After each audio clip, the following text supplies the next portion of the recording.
Felicia. And I'm Colleen. Welcome to another episode of the Butterfly Effect. Happy October, everybody. It's so nice to be back here with you, ladies. Thank you so much for being on this journey together. It's fantastic. I love it. I look forward to it every month. Me too. So do I. So do I. I want to thank our viewers for joining us today, tonight, this evening. Thanks for coming along with us on this journey as we talk about triggers. Do you know your triggers? Do some people, some situations, some sounds, some smells maybe push your buttons sometimes? This month, that is the topic of the butterfly effect. We are talking about triggers. Let's find out more about our triggers. Let's find out what triggers are, first of all, and how they affect us. What are some signs that we are being triggered? And so we're going to talk about everything related to triggers today. We're going to share some experience with you. We look forward to hearing from you as you share your experience with triggers. What do they mean to you? What kind of triggers do you have? Let's learn from each other. Tonight's presentation is going to be done by Colleen. She's done a lot of research on this, and we are so looking forward to hearing what she's got to say. Oh, the pressure. And I do want to mention something before we go on. If you are sending us comments on Facebook, please do that little disclaimer that Facebook has put on the post. Allow StreamYard to display your name, and that way we can see who you are as we mention your comments. Okay, so before we go ahead with this, Felicia, do you have anything to add? And then we'll start the show. Not at all. I'm looking forward to see what Colleen has prepared. Yes, go on. Can I just say that we came on tonight for our viewers? Okay, this is really fun because sometimes we just show up and we're all dressed in the same color or whatever. Tonight we dress up and we show up without really preparing, really honestly, and we're all wearing some kind of lace. So I think we're synced. We're on the same wavelength. The messages, the subconscious. That's it. Either that or we've been working together for so long that we just kind of know each other. Intuitively, yeah. We are in sync. What's the dress code for today? Okay, so here we go. Let's start this topic of triggers. Colleen. Yes. Okay. So as always, we'll start with a kind of a definition. Definition for triggers was a little bit different because it's obviously a trigger is something that, start something or that kind of sort of thing. So I kind of found, so triggers are anything that might cause a person to recall a traumatic experience they've had. And then I also found triggers can bring you right back to the emotional state that you had at the original event, right? So if you think about some of the triggers that we might have, and you mentioned them in the intro there a little bit, it can be people, it can be places, it can be smells, it can be words, right? Is there a word, guys, just think in your mind, is there a word that when somebody says it, it like gets your back up right away, right? Like for some people, it's the B word. Like Felicia had a little chuckle there. What's the B word? You can't say it. It's a swear word. You can say anything you want. I'll say the slang version of it, right? If somebody calls you a biatch. I hear you. I know exactly what you mean. I'm just pulling it. So you're right. Yeah. Or sounds, right? Like if some people, if they hear a backfire of a car and they, it sounds like a gunshot or something, they might have, an immediate reaction to something, right? Different colors may trigger something in some people.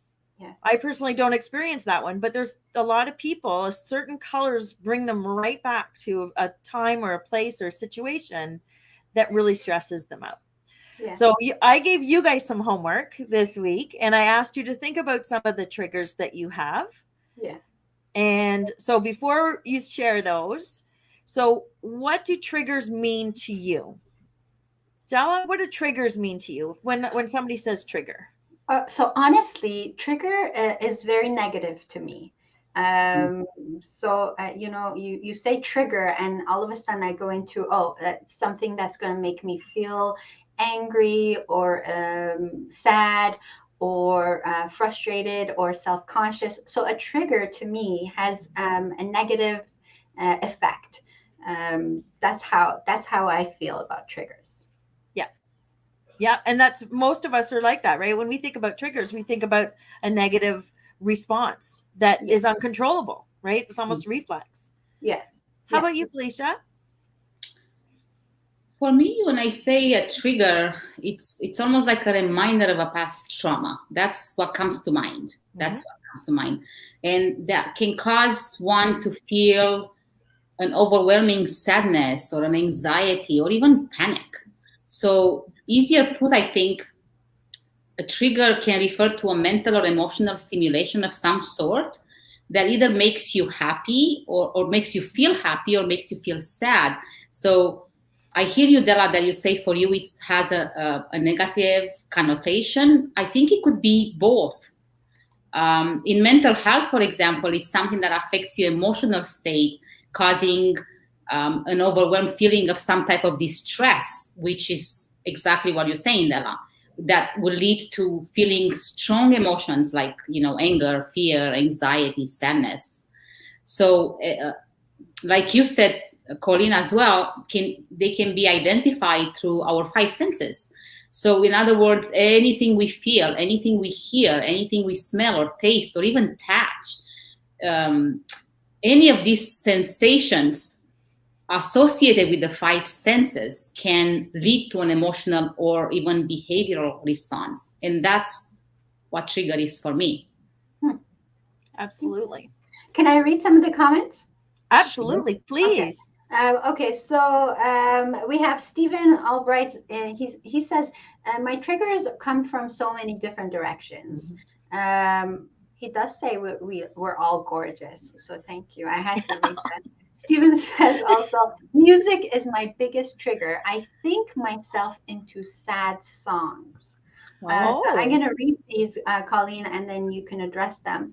A Facebook user says, someone who knows your triggers is the same as someone who knows how to push your buttons, right? Oh, yes, people can use that against you. Stephen also says, can they though? Can they? Yeah, well, you're going to teach us that, right? And Stephen says, a trigger word for me is plateau.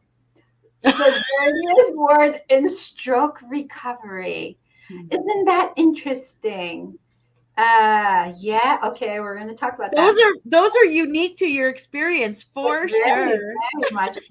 I wonder what that means to you, Stephen. Facebook user also says, if one pulls the trigger, the gunpowder explodes and pushes the bullet out of the barrel of a gun. I don't know how to relate that. I'm only laughing here because this past weekend I've taken and I got licensed for gun shooting for both restricted and non-restricted guns. So it's so funny that someone brought that up, and I'm thinking, oh my gosh, now I know what he means. And then also another comment here. In human behaviors, triggers are pushing the hot buttons that makes one go ballistic. I can relate to that. Okay, so here we go. I'm going to hand it back to you, Colleen. Sure. So, so for me, a trigger, something that triggers us in a negative way, to me, just signifies that we haven't worked through something entirely, right? It's still there. So if you think about something that maybe triggered you 10 years ago, 15 years ago, 5 years ago, that you have a lesser reaction, can you think of something? You don't have to share it, or you can share it if you'd like, but is there anything that you remember that used to trigger you in a huge way, and then today it's a much more mild or non-existent reaction? Are you Lot. asking us? Yeah. Are you asking us or are you asking the audience? I'm asking everybody, the audience and you guys. Is there Okay. anything? So that's a yes. Would you like to share something that you're I from would. your I experience? would. Okay, go ahead, Della. I would. And actually, these comments are from our friend Ahmed Shah. Oh, Yes. So welcome on here, Ahmed. We are always looking forward to hearing from you and your comments and experiences. Okay, so something that I want to say has been a trigger for me all of my life, and perhaps in the past few months, I've been more aware of it, and I've even tried to see what's what. Is when people interrupt me while I'm speaking. Mhm. And so, although it's not as bad as before, whereas before it really used to bother me. Now it's not as bad. Okay, I'm sure so you that have is something. follow-up. That's a trigger that you've developed some management of that particular trigger. Yes. Okay. Yeah. So, and Felicia, before we move on with that, I saw that you nodded that you wanted to share a trigger that you've had some progress with. Not necessarily. I have so many. Honestly, I worked so much on myself for the last, I think, 15 years that I'm so aware. Yeah, so I'm not gonna go into explaining because then I will keep on talking and talking, and I will never, like I'm gonna keep it, in Well, balance. yeah. I would love to hear from the audience, though, if anyone knows of a trigger that they have noticed that in the past used to be like an overwhelming and an uncontrollable way to react, and now because they maybe became aware or they've done some work on themselves, I would love to hear that. Like, yeah, for sure. So and that's I think that's really key. I think if I look back at years ago, I can find a lot of different triggers, and I think over time they have gotten less and less important, and nowadays I just don't consider them as triggers anymore. But this one in particular, I think it's just been with me for a long time. Stephen, let me see. Ahmed Shah says we deal with hot buttons in a unique way in verbal Aikido, and I do remember that. Actually, Stephen says, I'm actually very hard to offend and refuse to hold grudges. My trigger moments are just that moment. I love that. I don't stay long. So that's really important to know about yourself. So it sounds like Stephen has learned some strategies that those triggers or those things, because I think we all have triggers. We all have things that will bring us back to a moment. And over time with practice, we can learn, and it sounds like Stephen's, got it figured out. We can learn ways to acknowledge it and move on. Like lickety split, just as fast as it came, just dismiss it and move on to the next thing. Right. So for people that still have triggers, because most of us still have things that right. So, somebody like the 40th time somebody goes, Mom, that counts as trigger. Yeah, absolutely. Where you have anytime you have an irrational response to something, right? It's like you get overwhelmed with an emotion that you just in the moment. So when somebody interrupts you, Della, so what are you thinking? Like, what is your response? Let's start with that. What happens in your body, in your mind when that happens? So in the past, I'd like to say, it would probably initially it would raise my heart rate. Okay. It would make me feel hot. It would probably get me mad. And if I was really close to that person, I would say it right there. Don't interrupt me. I would probably do that. And then if it was someone I didn't know, too well, or if it was someone I wasn't as comfortable with, I would probably go into that whole self-talk of, what I have to say is not valuable enough. I was just disrespected. So yeah, these would be the things I would say to myself. Mhm. So interesting. A couple of things there. Consistently, your response is anger and disrespect, right? So you feel disrespected and you feel angry. Yes. What I found very interesting is that you do already have some control over your response, because it's almost like you choose, because I know the person versus I'm not familiar with the person. You already have the ability to not respond or to respond due to your anger. Did you realize that before? No, not till this very moment. It's very true. Yeah, so that's an interesting observation, is that you can and choose to control your reaction in some situations, and in others you just let it come out. Mm-hmm. Yes. So does that demonstrate to you that you actually have the ability to control your response? Of course I do. Well, I know, but I mean, it's a reflex, right? So Yes. Yes. Yes. So now I know that for yeah. sure. And so if you think back to what you just said, what was the difference between the people that you know well and that you're comfortable around versus the stranger that does the same thing? Mm-hmm. What's the That's difference very between the interesting. reactions? Yeah, that's a very interesting question, because with the people I'm really familiar with, and it's the people that are really close to me, I don't think that by me saying that I'm that's a very interesting question. I have no idea how to answer that question. It all comes to vulnerability. I think I'm more vulnerable with the people I love and I'm really close with. I don't want to show that side of myself to Oh, okay. So it's about the impression that you're giving people of who you are. Okay. Yeah. Because I was also noticing that you're putting more thought. You're stopping yourself and you're putting more thought when it's somebody that you're not familiar with. Because you're more aware of how you appear to them. Yes. And more very concerned. True. Is very that fair to true. say? Very, very true. Yeah, fair. So if this were something that you were to look at more closely, so we talked about what your immediate response, your reactive, like almost like a reflexive response is.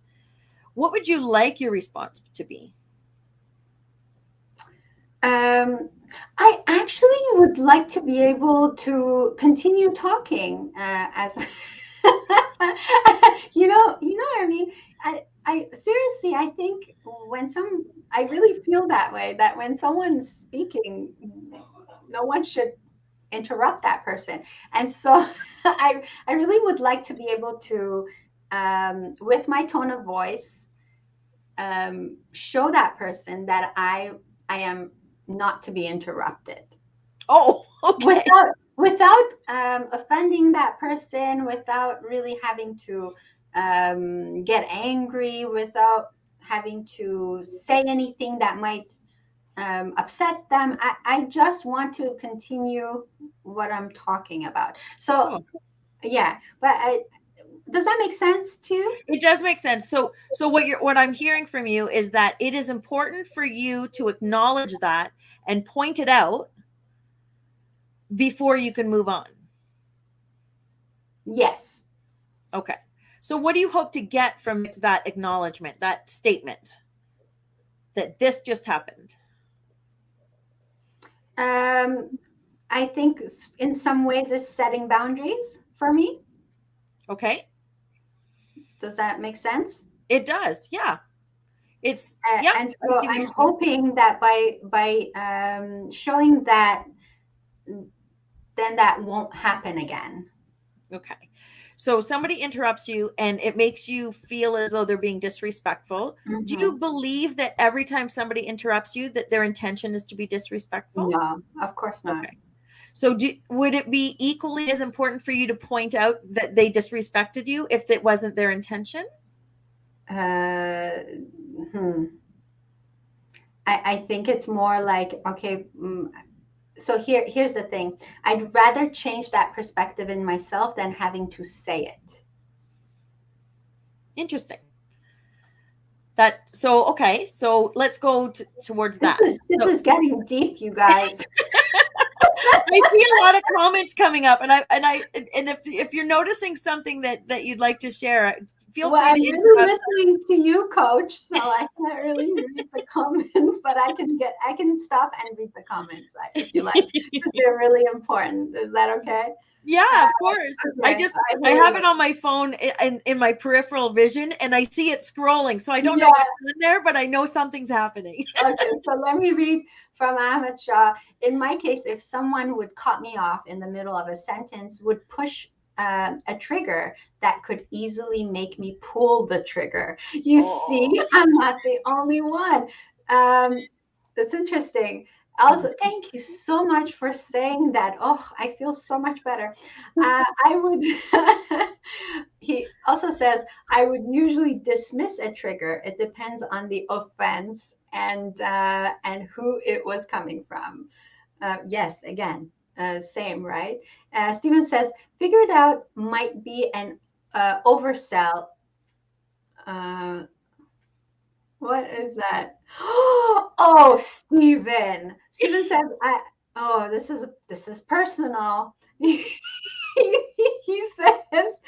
says, figured out might be an oversell. I emailed Della my God/forgiveness moment. Haven't held a grudge since that day. Oh, Stephen, I hope you didn't hold a grudge. I needed to pick one person, and I picked a forgiveness coach for my show. But I so appreciated you sending me that. Thank you. Oh, that's so fun. I'm so glad you brought this up. So that gives me a chance to apologize for my oversight. I should have let you know. I'm so sorry. Okay, so next comment, it says, my worst trigger is someone eating, crunching food when I'm watching TV. Is that my sister? Is my sister sending messages? I don't know. That's another Facebook user, probably. Another trigger is when an employee is late and doesn't call. Yes. Oh, okay. So these are really interesting, right? Okay, so let's see.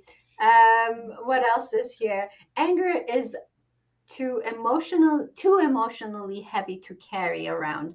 Put it down and keep moving. Leave the past in the past where it belongs. Thank you. That's great advice. My personal mantra that I have adopted is, I can't change the direction of the wind, but I can adjust my sails to reach my destination. Oh, read that one again. I like that one. So it's, I cannot change the direction of the wind, but I can adjust my sails to reach my destination. I like that. Yes, me too. These are great. I take that as one meaning, and the writer might have meant it in a different way. But how I took that is that if I adjust my perspective, is that I can choose a different response. Yeah, I think you would be right. I will actually say that if you work on yourself and you understand your triggers and what causes what, you will not respond. Or actually your trigger, even though they push your buttons, your reaction will not be as dramatic. Will be like, it's almost like you won't even, it's almost like you keep on talking and let them interrupt. And when you're done, you say, yeah, you may speak now. Thanks for understanding and waiting for me to finish, or whatever. Like, you know. Yeah. And the acknowledgement, I find that if the underlying reason why you have that trigger. So for example, most of the triggers that we've talked about are about somebody who's being inconsiderate or disrespectful. Generally, if you have a strong reaction, because it's normal to have a reaction. Like if somebody's being disrespectful, yes, you acknowledge it. And you're right. You want to set boundaries. But if it stops you from continuing in the conversation, then perhaps to some degree, you are accepting that message. I think it's a perspective here. Have So- you guys ever Can I just finish what, because I just want to, and then I want to go back to you. The reason why I pause there, because I want my message with that is that if you have the confidence, so say for example, someone were to say to me, I'm trying to think of some kind of an insult. So let's just think of an example of an insult that somebody would say to you. Would you like me to insult you? Sure.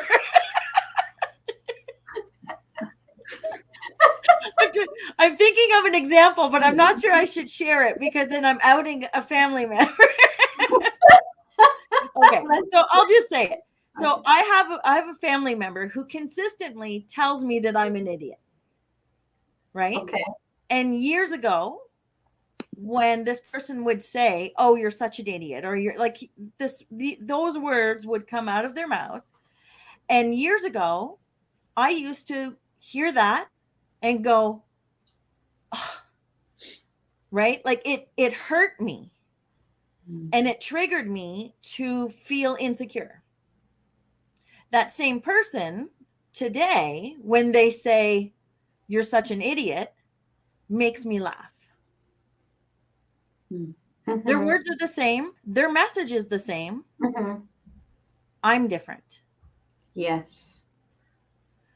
So, and that's why way back then, there was a part of me that believed that it might be true or it was true. But I've done a lot of work on myself. And now I know that not to be true. So because I know it not to be true, it has zero effect on me. Ding, ding, ding, ding, ding, ding, ding. Okay. So that was my message. So let me say this and then we're done with my example. We can move on. So what you're saying is the next time someone interrupts me, instead of taking that interruption as a sign of disrespect, I should just change the way I look at that. Like Stephen says, change the way you look at things and things will change the way they look. It's true, right? And so if I don't give it that meaning, then it won't affect me like that anymore. Right. So what if, because I apologize, I apologize ahead of time. I tend to be an interrupter.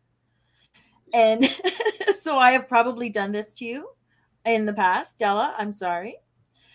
And from my perspective, when I find myself doing it, it's not that my intention is to be disrespectful. I'm so excited to share a message with you that it comes spilling out of me. And then I go, oh, I did it again. My intention is not to be disrespectful or to minimize you in any way.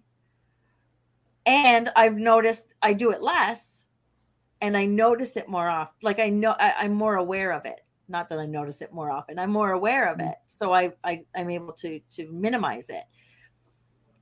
But does that change the way that you receive it when you hear where it's coming from?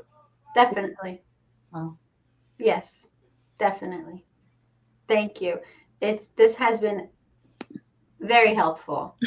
Not that I've been coached online. I hope other people have found some value. I want to go. Let's go to Felicia. I think she had something to say. Yeah. But then I want to go back to that crunching business, the crunching food business, and tackle that for a bit. Okay.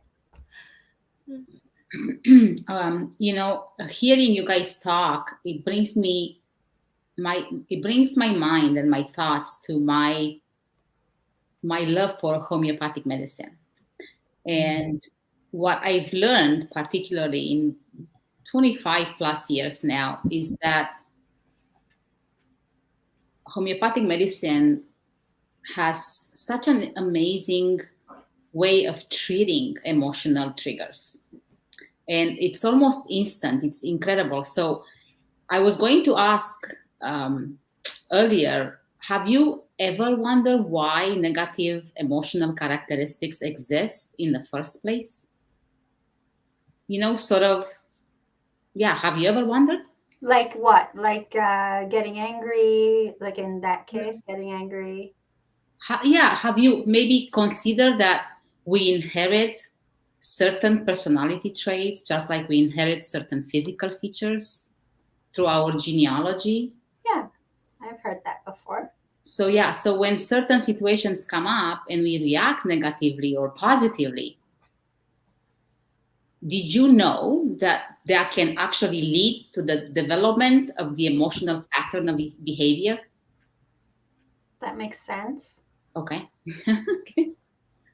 Well, based on my clinical observation in my own practice, I have found that negative moods and thoughts, actions can bring many, many imbalances. Likewise, personality traits like impatience, fear, depression, or lack of self confidence or lack of motivation can affect your vitality and impact your health adversely, negatively. So, what I love most about the homeopathic approach is that the treatment does not change your personality trait. Rather, it helps you restore balance within that personality. So let me give you an example. Let's say if you tend to be judgmental or your thoughts go towards judging, homeopathic medicine will help you to become more tolerant with yourself and with others. Or let's say a person that has maybe a poor self-image. Through the treatment, will gain more self-confidence. Interesting. Yeah, so a great example is when, do you even know why some people tend to be arrogant? And we look or we think or we feel instantly something and maybe even be judgmental towards them. Oh, I find that behind that, there is self-esteem, low self-esteem issue. And most often than not, I mean, in not all cases, we can generalize it. We can just say it, but that's what I found, right? So that's how. Yeah, I think I agree with you. A lot of triggers are the underlying reason is Absolutely. very often it like insecurity or lack of confidence. Yeah. Yeah, so that's how some low confidence individual overcompensate for feeling unworthy, and that's why they become so arrogant. That's the only another one that I've noticed, particularly with children, hyperactive children who have the tendency to argue and most often seem to insist they're always right. They are very impatient and they even have contempt, believe it or not, those little beings, right, for others. What I find with the homeopathic medicine, they soften up and they lose that edge. And the whole state of mind, the whole reaction, the whole being is different. that's so cool. Maybe Felicia can do a presentation on homeopathy medicine one day, and right? I will Maybe next month that can be our I think that topic. would be great. That would be awesome. But so I see I see a couple of more comments here. Mhm. Actually, this one is really cool. Stephen says, my worst pet peeves or trigger would be hearing someone chewing, especially gum, or people talking during a movie. We all have them. We all have those triggers, right? And so go ahead, Colleen. Let's continue. When we were first talking about this subject, and you and I think last week we were talking, and I laughed and I said, yes, when somebody puts the toilet paper roll on wrong. So if I'm in your house and you have it going under instead of over, I'm changing it. I'm just letting you know. Me too. Me too. I do the same. I don't change it. I don't notice it, so that must not be a trigger for me. I have no idea where it came from, but it Yeah. doesn't hurt anybody, so I make no attempt to change it. That's interesting. That's very I do that too. I never thought of it, but I do it too. Yeah. So triggers don't have to be drastic things. They can be, silly things as well. yeah. So some of the examples of triggers, we've already talked about most of them. So emotional triggers, so things like behaviors or feelings of, insecurity or being manipulated or being, those types of things. Material triggers, so things like keeping up with the Joneses, right? When the neighbor gets a new car, you know what I mean? Like those kinds of material triggers. Time or energy triggers, like I used to get hangry because I wouldn't, by the middle, it'd be 2:30 in the afternoon and I hadn't had a break at work. I hadn't eaten anything. And so, I would start being short-tempered because of, lack of food and lack of rest. Yes. Mental triggers. Are you saying that your trigger is anger? No, I'm saying the trigger was the lack of rest. Come on, I'm just laughing here. So, because my go-to generally isn't anger. That's not usually the one that I go to, but yeah. So, short-tempered maybe, but like impatient would be more likely me than anger. So mental triggers, like our inner thoughts, right? Most of our triggers are the way we see ourselves. That's why you were talking, Felicia, about confidence, right? If we don't have a level of confidence in the subject that we're talking about or in the situation, that insecurity can actually be your response. Physical triggers like close places, the dark, right? So there's those kinds of triggers as well. Somebody who gets in your bubble. Yes, too close. Yes. Or now with COVID, your 6-foot bubble. Yeah, that's a trigger for a lot of people, even before this nonsense. But a lot of people don't like that. Can I just take a moment? There's this lovely, lovely lady who watches my shows all the way from Iran. And right now she's watching and she's sending us all sorts of beautiful comments. I just want to send her my love. Shahnaz June, thank you so much for being on here. Amazing. She says it's 5 a.m. in Tehran, and I love you so much, and that's why I'm here. Shahnaz June, manam dusset daram. Oh, that's so nice. So nice. Okay. Stephen says, I get annoyed much faster since my stroke in July of 19. Still doesn't last long, but much shorter fuse. I hear. And you know what? That's impressive because often when you have a physical trauma, thank you. When you have a physical trauma like that, you don't have a lot of people don't have the ability to have to work through it because it's physical and you can't necessarily change what's happened. So the fact that you still are able to work through it and have coping skills to work through it is amazing. That's wonderful. Yes. Yeah. Yes, absolutely. Yes. Okay. So I wanted to ask you, so these were some physical responses. Okay. Now, I wanted to ask you this question. How do we, let's say that person who's at the movie theater and someone's talking. Yep. How do we handle that? What do you think? So that one's a little bit different in that, is it a trigger or are you requesting them to not interrupt your situation, right? Because there's two different situations there. It could be a trigger where you have an overreaction to the situation, or it could just be, you know what, I can't hear the movie and I'd like to be able to hear the movie. Do you know what I mean? There's two separate situations that could be happening there. Okay. So wanting to be able to hear is not a trigger. So it's simply respectfully, calmly saying, that's more of a communication thing. Mm-hmm. Acknowledging that, that you respect them, and I'd really like to be able to hear. Mm-hmm. Or you could just say, shh.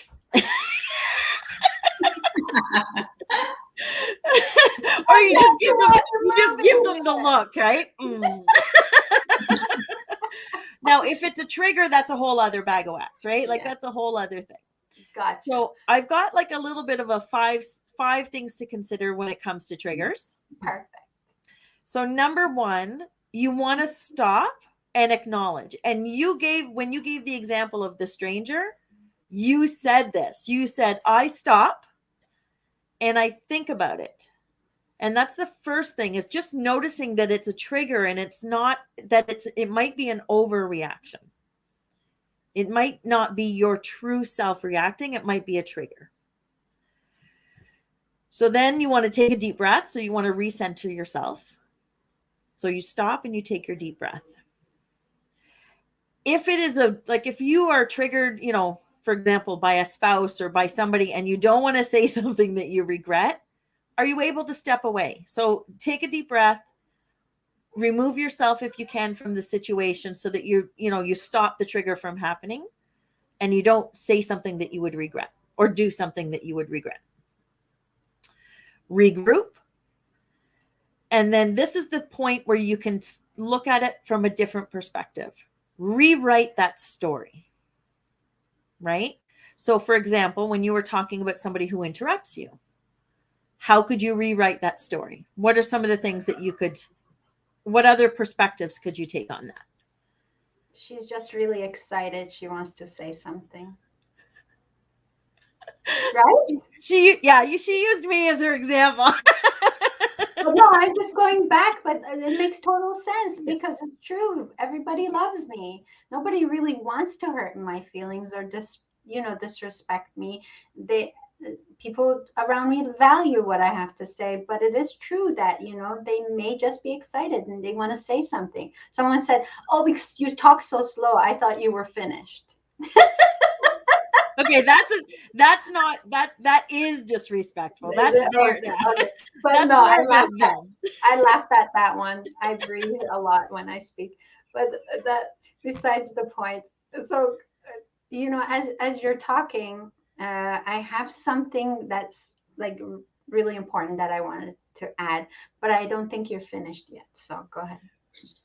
Well, I have a couple of more, but you are welcome to interrupt me. But no, because that might just take us into a different tangent, and I don't want to do that. So finish what you have to say. Okay. So number 4. So number 1 was stop. Number 2 was breathe. Number 3 is take a step back and look at it from a different perspective.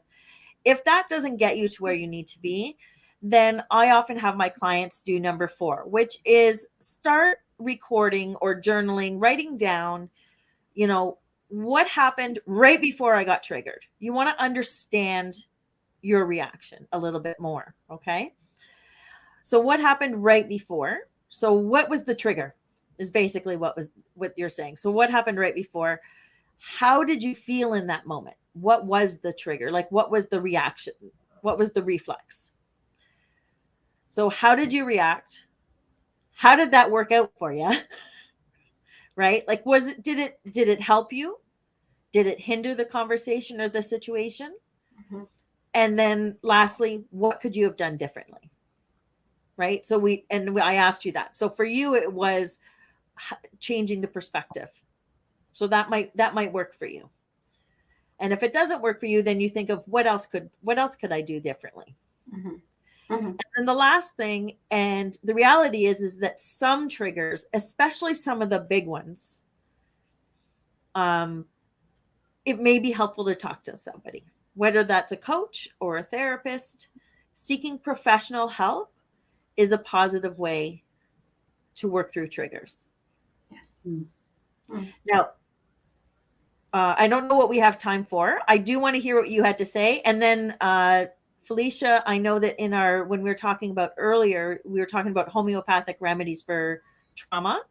and for anxiety and depression. And if it would be okay, I'd like you to share that after Della talks about what she had. Would that be okay? Let's see. Okay. She loves it. She loves sharing about homeopathy. She's very passionate about that. What I wanted to say, you actually mentioned that, there are those triggers that are way past this mundane stuff we're talking about, like, interrupting me while I'm talking or chewing gum while, you're sitting there. There are those really traumatic triggers, right? There are things that you do need help for. And so I'm thinking of things like, I grew up during the war, and the sound of fireworks always takes me back to when we had to go and hide in the basement because they were bombing our city, our town. So whenever I hear fireworks, I'd like to be able to enjoy it and really bask in that amazement that everybody else is. But it does, like, deep down inside, that's a trigger for me, because it takes me back to those moments of fear and uncertainty. But so these are the things that I think needs special help, like Colleen mentioned, talking to someone who's going to help you. There are lots of those triggers, I'm sure. And some of those you can reassociate new, right? Like somebody who's afraid of heights, something sometimes people you've heard about exposure therapy, right? Sometimes being in the fireworks, but doing it in such a way that you are attaching new emotions to it, right? The fireworks means that I'm with friends. The fireworks means that I'm having fun. I'm celebrating. So, yes, absolutely. Right. So you can teach yourself a new association and overcome the old association. Yeah. But so that's more of a professional, for sure. Absolutely. Okay, Felicia, do you want to add something? Like homeopathic. I'm not sure. Do you guys want me to talk about this? Is like a whole entire talk. Like, I don't mind maybe mentioning. Give me, I don't know, some a trigger that you would like to be looking at homeopathy and homeopathic approach per se, or else we can leave it for next time too. But I can always, I don't know which one are we looking for. Can you give us a general explanation of how homeopathic remedies work with your body, and what types of things that you can use homeopathic remedies for in relation to triggers? Okay, well, let's start where homeopathy is. It was founded late 1700 by a German doctor. And it is a system of medicine that uses dilute substances to stimulate your inner vitality and inner ability to heal. It is holistic, so it means that it really looks at the whole person and it treats the whole person and supports our individual healing mechanism, mind, body, and spirit. Now, remedies usually are chosen to fit the patient's entire symptom picture, including their mental, emotional, and physical states. So the theory behind homeopathic medicine is that likes cures likes.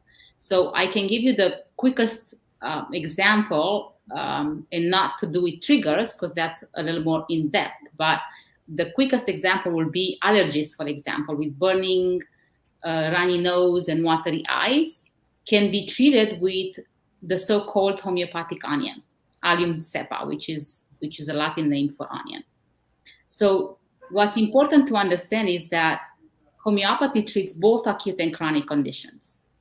Now, the remedies are powerful, yet they are very gentle. So they can be used for children, for pregnant women, for those on medications.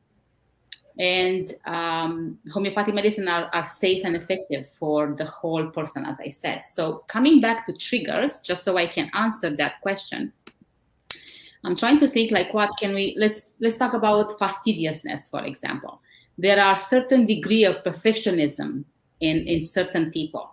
And when they can elaborate and work with their internal need for perfectionism, there is some kind of a imbalance in their in this overly meticulous personality. So there are many homeopathic remedies, and I'm going to mention maybe one or maybe two.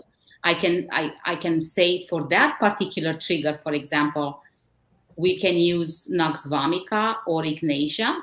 Those are plants remedies.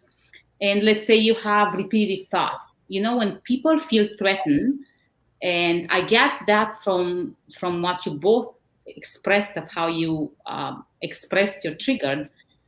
So when people feel threatened rather, they tend to have thoughts that they don't desire, they don't want, but the thoughts come in their mind repeatedly.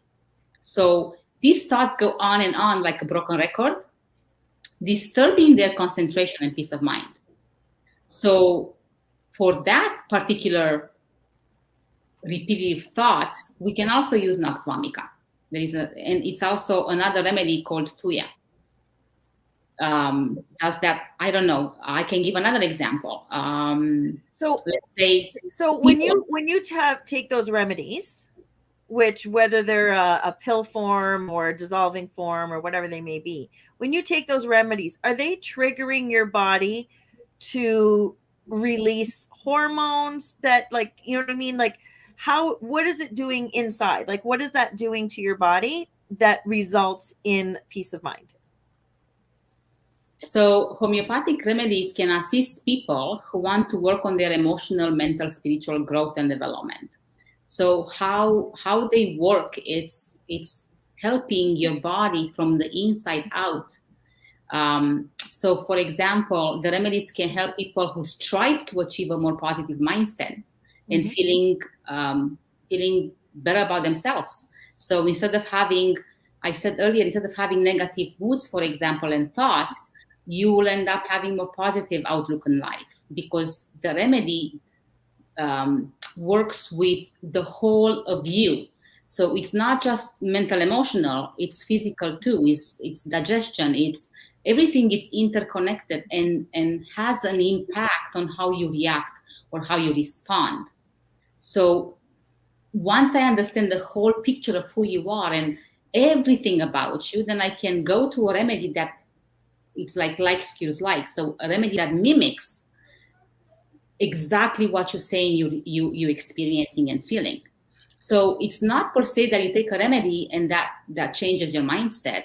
But as I said earlier, for example, if you tend to be irritable and judgmental, you will become more tolerant. So the situation won't change.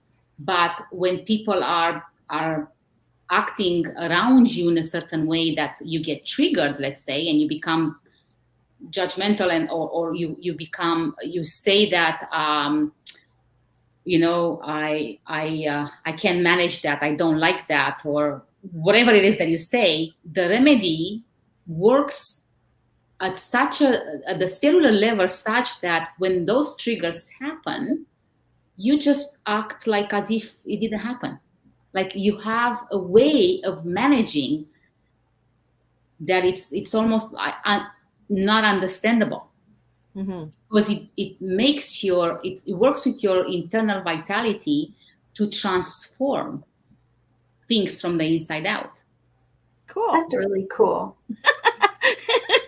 We both had the same. Yeah, I really like that. But I do want to talk just dedicated to homeopathy, because I find it so interesting when you give us that example of the onion as a remedy for allergies. Someone who's allergic has runny eyes, and onions make you have runny eyes. And I'm wondering, why are we using onions to rectify allergies? Well, it's kind of goes back to what I just said. It's the theory behind homeopathic medicine. It's like cures likes. So it's unlike allopathic medicine, who gives you the exact opposite. Another example would be when you burn your finger.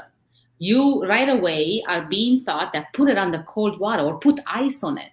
Well, homeopathic practitioner will come to you and say, don't put it on cold. Put it on hot water. For 1 second, it will burn really bad. But guess what? You will not have a blister and you will heal a lot faster. I didn't know that. So that's kind of the theory. That's why it's like cures like. So tell me what you're feeling. Do you have insomnia? Perhaps I can give you a homeopathic coffee. Huh. And then that will help you with the insomnia. Right? It's very complex. So I would rather leave this for next Yeah. month. And if I can explain two things, if you have any questions, like today we talked about triggers, maybe we come up with something and we discuss that and I explain how homeopathy will work on that. Oh, that's a good one. That's a good topic. Felicia, maybe you can actually get in touch with Stephen, after the show and help him, because he's asking you a question. He says, Felicia, how can I increase my energy levels since my strokes? I'm tired all the time, thereby more irritable. So is Stephen able to join us next month? If can we promise to address that next month? Because I know we only have less than 3 minutes left today. Yes. So that's why I thought maybe Felicia can comment after the show on Facebook. And also, I think I wanted to read something else too. Let me see. I simply refuse to allow anyone or anything have that much control over me. I would typically yell out in the dark, "Shut the hell up." That's at the movie. I regularly realize or say, "Shh." That's better. I regularly realize I should shut up right after I've said it, especially around my wife. That's funny. So that was a question put out for you, Felicia. If you care to comment on that after I will. Yes. On Facebook, that would be awesome. He also says fatigue and depression are like crawling through wet cement. Mm. Yep. Wow. I hear you. I hear you too. I hear you too. So we're about 2 minutes before the end of the show. Colleen, was there anything else you wanted to leave us with, or do you want to just wrap it up and bring it back? Well, there was anchors. So one of the, preemptive. So one of the things that you can do ahead of time, planning to help you, is using an anchor. And I don't know if the audience has heard of an anchor before, but I went to my hypnotherapist back in the day. That's how my coaching world started. And she taught me how to set an anchor. So basically what an anchor is that you're intentionally setting a trigger to bring you to a happy place. So how we did my anchor is that she had, we did in a group session. So there was a group of us and she said, okay, so I want you to imagine a situation where you felt elated, super happy, super at peace of mind, like everything. It was the best feeling in the world, or something that made you laugh. And she said, laugh out loud. So we all got into this state of high emotion, high positive emotion. And she said, while you're at the peak of that emotion, she said, choose something that you can touch or that you can have access to when you're in any situation that is discreet. So whether it was, touching your ear, there was like between your fingers, like just tapping the top of your hand, something that's discreet, but you're setting an intention. So you're setting an anchor so that in a situation where you want to have that happy feeling, that you can just discreetly, do that motion or whatever it might be. And it can't be something that you're going to do by accident, right? Like if it's something like touching the top of your hand, if you sit like this often, that's not a good trigger for you, because then you're going to confuse the trigger. But most of us don't touch our ear very often, or, you know what I mean, tap your elbow, or so whatever it is, choose some kind of physical touch that can bring you back to that emotion in a split second. And you may have to reinforce that trigger sometimes, but it allows you to have something to do in the moment that will switch your frame of thought or your emotions in that second. Okay. That's cool. Yeah. I find So the it's easiest. called setting an anchor. Go ahead. I was going to say that I find the easiest for everyone. Mind you, some people cannot because they just hold on to their breath. The way to calm mind, body, spirit fast, the fastest way is to take a deep breath and exhale deeply. And I find that though it sounds like a common sense and it's something that's so easy in our mind just because we talk about it and we are in a good state here, we are having a good time. But when you have a trigger where when you are emotionally disturbed, you can't breathe, you hold your breath. That's why step 2 is breathe. Because so stop, recognize that you're doing it, and then take deep breaths. Absolutely. Deep breath and exhale it. I find that so many people do not do that, or they inhale well but then just stop. Their exhale is so short.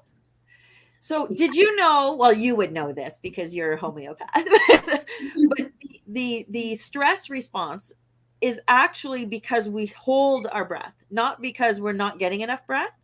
Absolutely. The stress response, that the cortisol release is triggered because you're holding your breath, not because you're not breathing.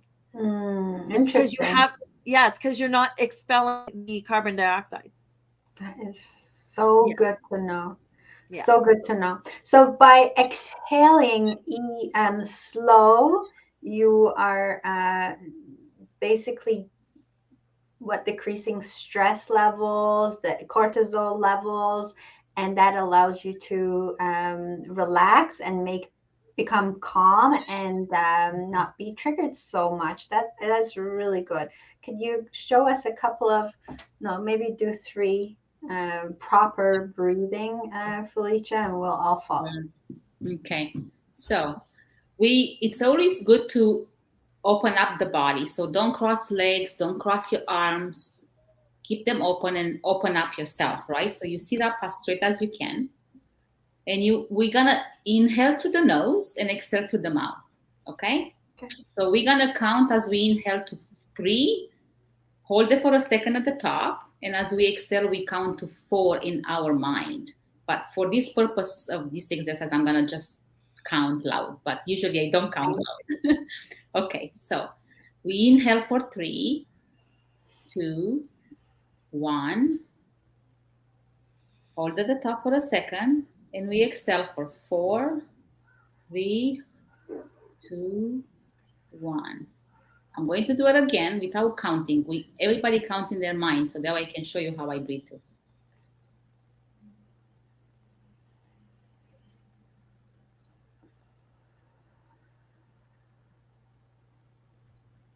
One more time. So let's imagine we take a deep breath from our belly. So think about your belly button. So let's see how that goes. So inhale through your belly. 1, 2, 3, go.